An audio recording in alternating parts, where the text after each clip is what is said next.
నల్గొండ నుంచి రాజేష్ రాస్తున్నారు. నిలువ ఉన్న నీరు పూజలకు పనికి వస్తుందా తెలియజేయగలరు అంటూ రాస్తున్నారు. ఎప్పుడూ కూడా పెద్దలు చెప్పింది ఏమిటంటే అలా ప్రవహిస్తున్నటువంటి నీటిని మాత్రమే తీసుకోవాలి.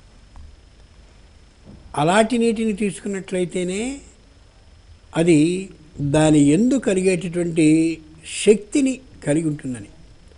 ఆపో హిష్టామయో భవస్థాన ఊర్జేదథాతన మహే రణాయ చక్షసే యోవ శివతమో రస. మనకి నీటికి సంబంధించిన మంత్రం ఈ విషయాన్ని చెప్తుంది. నీటిలో ఒక గుణం ఉంటుంది, రసగుణం అని ఒకటి ఉంటుంది. నీటిలో రసగుణం. ఆ రసాన్నే వ్యాఖ్యానకర్తలు రుచి అని రాశారు.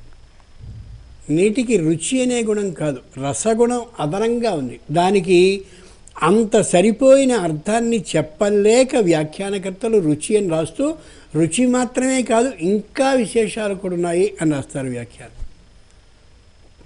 నీళ్ళని అలా స్నానం కానీ చేసినట్టయితే అగ్నిదీపకరం స్నానం, ఆకలి వేస్తుంది, అది రసగుణమే.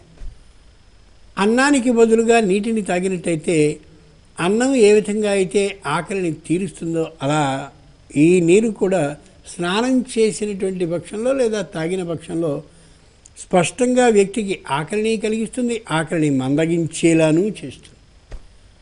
మహే రణాయ చక్షసే, అమోఘమైన బుద్ధిని వికసింపచేసేది కూడా స్నానమే. మంచి ఆందోళనగా హృదయం ఉన్నటువంటి వేళ ధన్వంతరి మహాశయుడు చెప్తాడు, మంచి ఆందోళనగా ఉంటాయి, స్నానం చేయి అంటాడు. అప్పుడు ఆందోళన తీరుతుంది, మానసిక ప్రశాంతత చిక్కుతుంది అని. ఇదంతా కూడా ప్రవహించే నీటికి వాళ్ళు చెప్పారు.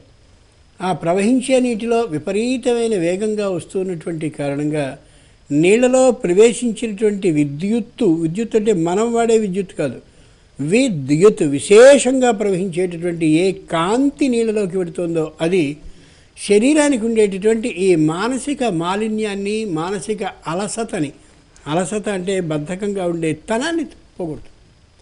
ఆ పోగొట్టిన కారణంగా ఉత్సాహంగా మనం ఉండగలుగుతాం. అదే నిలవున్నటువంటి నీరైతే ఆ ప్రవాహ విధానం దానికి లేదు కాబట్టి దాంట్లో విద్యుత్ ఉండదు.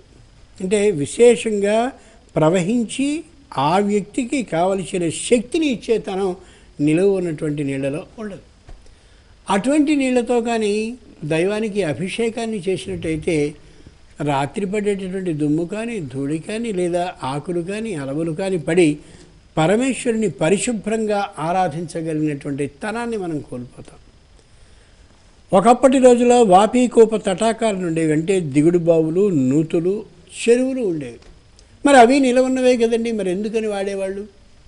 మనకి నిలువ ఉన్నట్టుగా అనిపించినప్పటికీ కూడా చెరువులోంచి నీరు పైకి ఊరి అలా ఉబుకుతూ ఊట వస్తూ నీటిని కదిల్చేది, దానివల్ల అది ప్రవహిస్తున్న నీటితో సమానమే.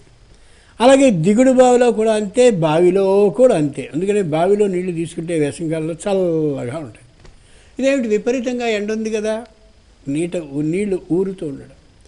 మనం మొత్తం అంతా పాచి పట్టకుండా ఉండేందుకు అడుగునంతా శుభ్రంగా సిమెంట్ చేసేసుకుని నీళ్లు పెట్టుకుంటాం కాబట్టి పాచి మాత్రమే ఉంటుంది తప్ప దాంట్లో విద్యుత్ ఉండదు. అంచేత నీళ్లు నిలవ ఉన్నటువంటి ప్రదేశాల్లోంచి తీసుకోవడం దైవ పూజకి సరికాదు. ఉండవలసిన శక్తి ఆ నీళ్ళలోకి ప్రసరించదు, అందుకొద్దన్నారు.